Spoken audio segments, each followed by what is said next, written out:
Salve, salve pessoal, aqui é o professor Valmir Ramos Leite e hoje a gente vai falar um pouquinho sobre o sistema sensorial. Essa matéria também é conhecida como sentidos, né? Bora lá! O que a gente pode falar basicamente sobre os sensores do nosso corpo, né? Eles mandam informação para o cérebro, faz a gente perceber o meio externo, ajuda o nosso cérebro a produzir informações como imagens, como substâncias químicas, como sons, como temperatura. Basicamente, isso é a definição básica de um sensor, cientistas. E quais são os tipos de sensores que o nosso cérebro tem? Na verdade, pessoal, o nosso cérebro, para perceber o ambiente, ele tem vários. E os tipos de sentidos ou sensores são definidos pela forma que eles mandam informação para o cérebro. Ou seja, pelo caminho ou meio que eles usam para poder mandar a informação para o mesmo. E o nosso cérebro, para poder receber informação, ele usa o sensor que é o tato. Outro sensor que ele também muito usa, cientistas, é o olfato. Lembrando sempre, cientistas, o cérebro produz as sensações, mas para produzir as sensações, ele precisa de receber informação. E o outro sensor que o nosso cérebro tem é a audição. Logo em sequência, pessoal, um outro sensor muito usado pelo nosso cérebro é a visão.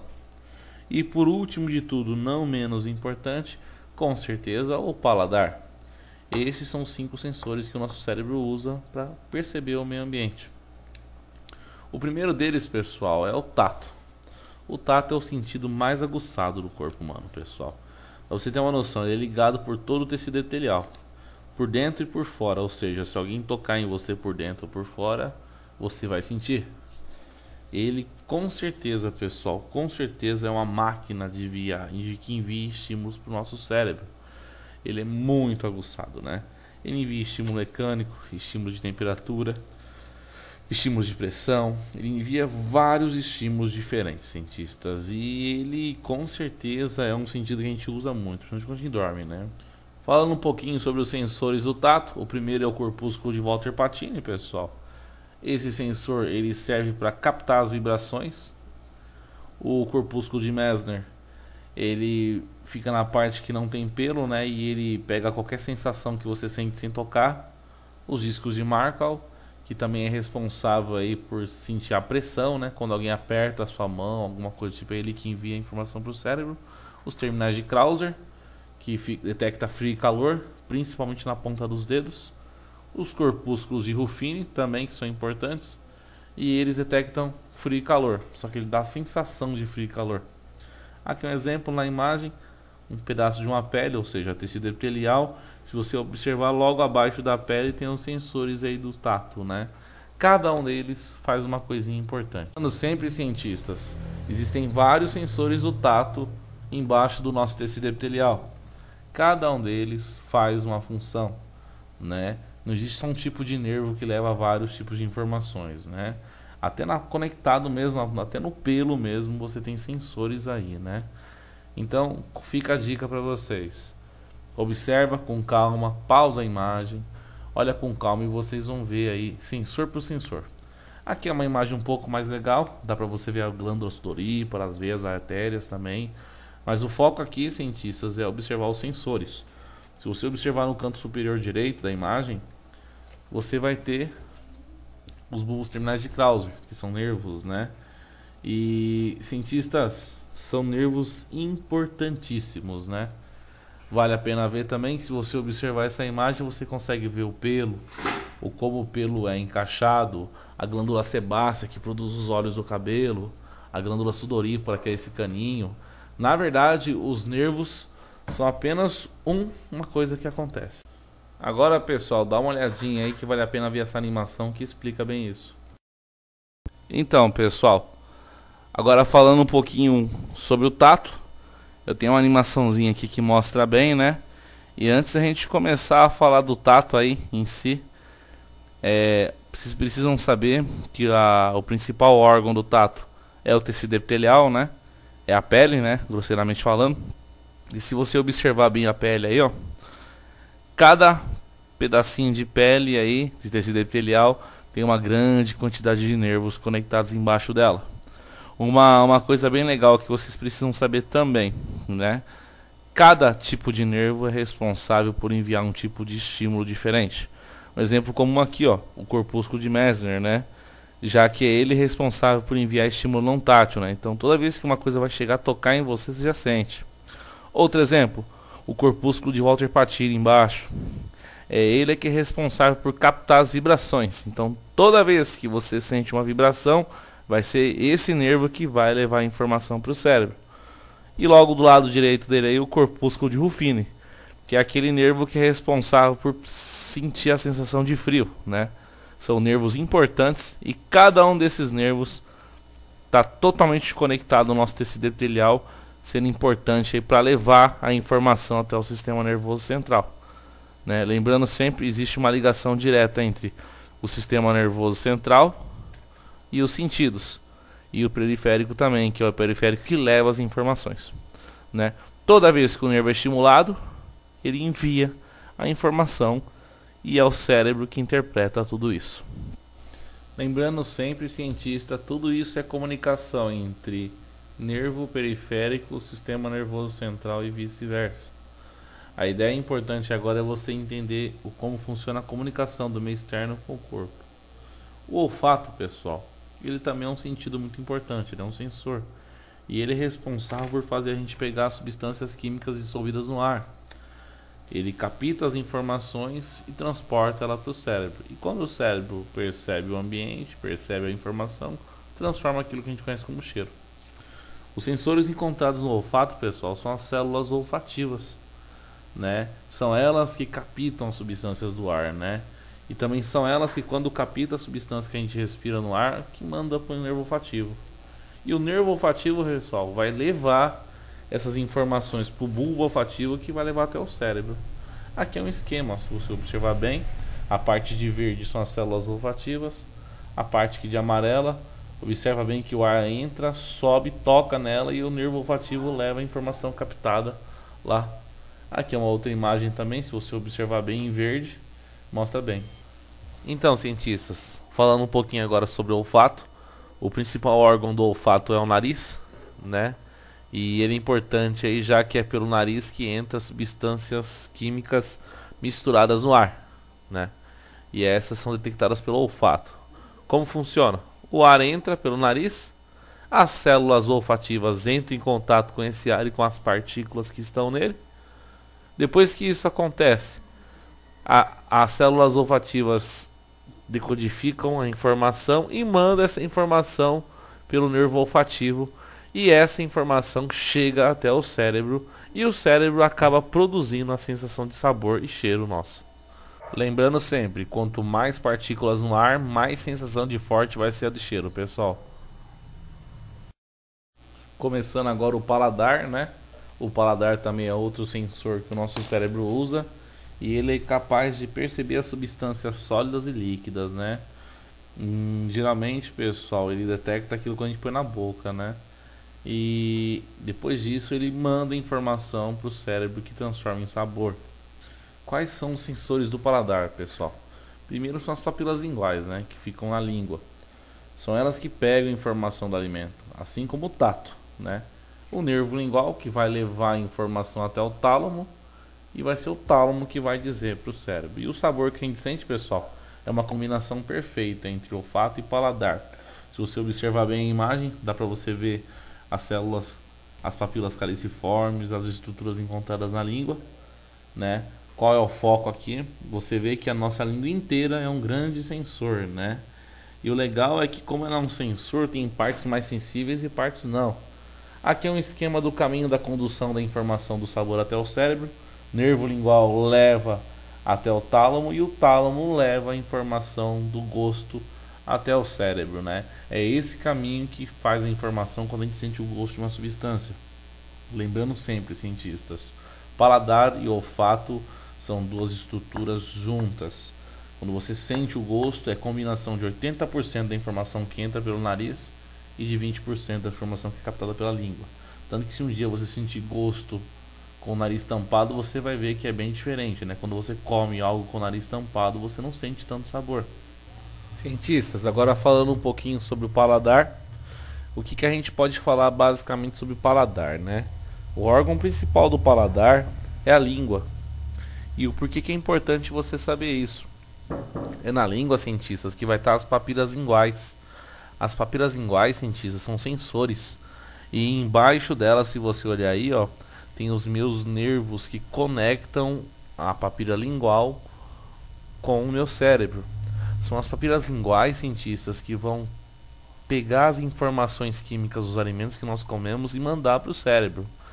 E vão ser essas informações químicas que, quando chegarem ao cérebro, que vão ser transformadas no doce, no salgado, no azedo, no amargo, esses sabores que nós sentimos aí, né? Uma outra coisa também, o nosso cérebro, ele detecta substâncias químicas com a língua, mas ele também precisa do olfato para poder fazer essa interligação de gosto e cheiro aí, né? E é dessa forma, cientista, toda vez que você come uma coisa, a papila lingual vai catar essa substância química e vai mandar a informação para o cérebro via o nervo lingual. E essa informação, quando chega lá no cérebro, cientistas, ela é transformada em sabor.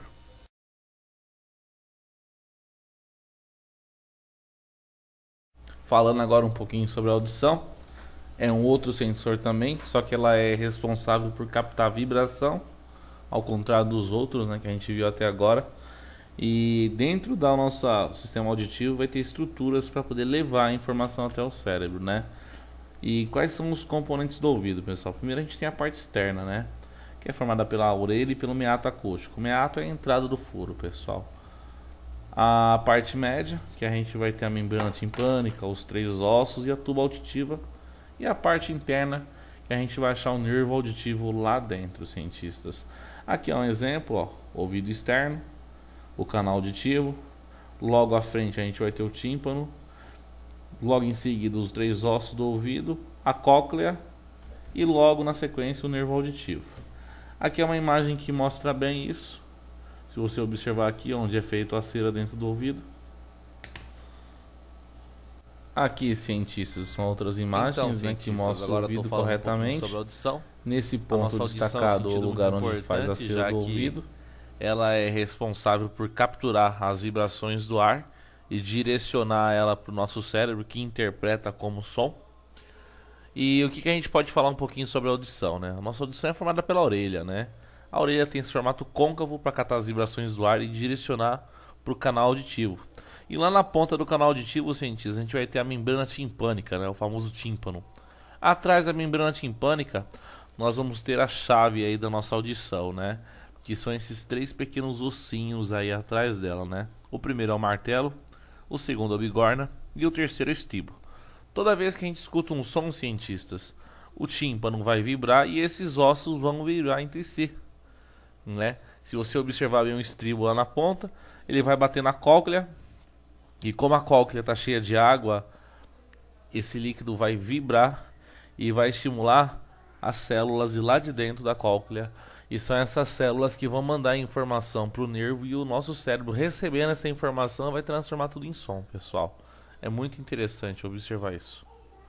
Lembrando sempre, quem produz o som é o nosso cérebro, mas tem toda uma estrutura especializada em mandar a informação para ele.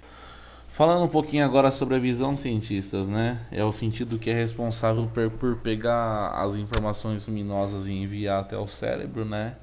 E quando envia para o cérebro, é o cérebro que transforma toda a informação luminosa em imagem que a gente vê. E quais são os componentes básicos da visão, cientistas? Primeiro é o olho, que funciona como uma câmera que capta a informação. E o nervo óptico, que conduz as informações, pessoal. Qual é o objetivo desse processo, pessoal? Quem faz a imagem que a gente vê é o cérebro, né?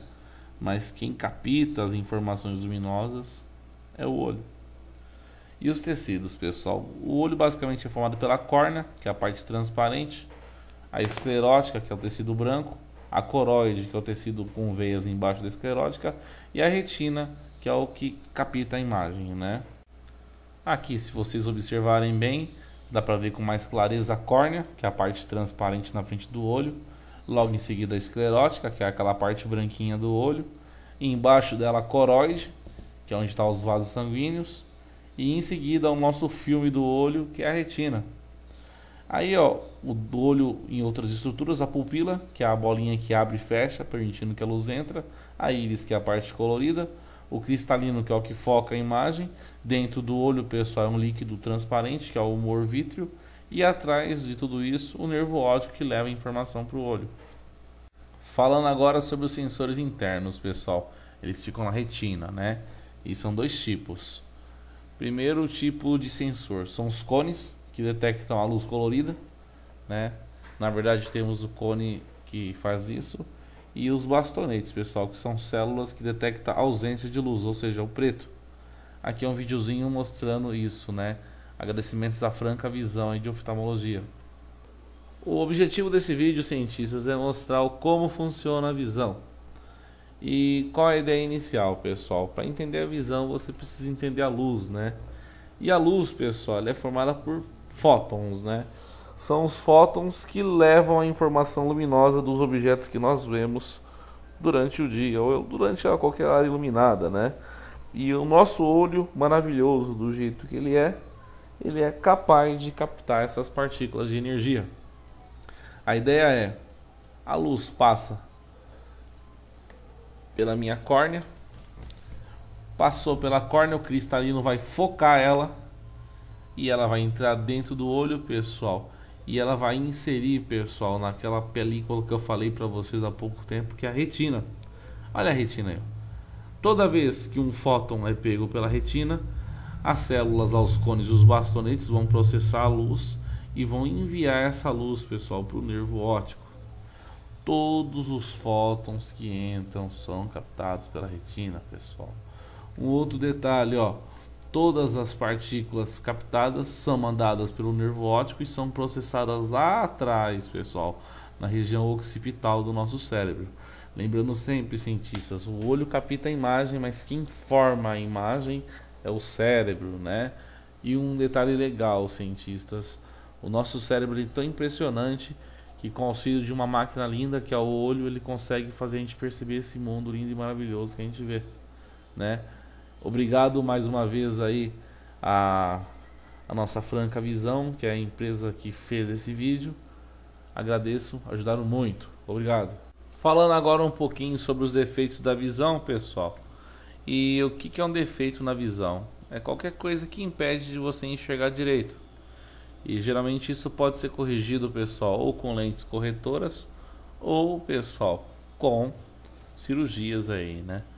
E o primeiro defeito de visão que a gente vai estudar, pessoal, é a miopia, né? A miopia, pessoal, é um problema que faz com que você tenha extrema dificuldade em enxergar o que é de longe. Míopes não enxergam direito de longe, pessoal. E um dos motivos, pessoal, é porque eles têm um olho longo, né? O que impede o foco correto na retina. Se você observar a próxima imagem aí, ó, isso é um olho normal, ó. A imagem foca lá atrás na retina certinho, ó.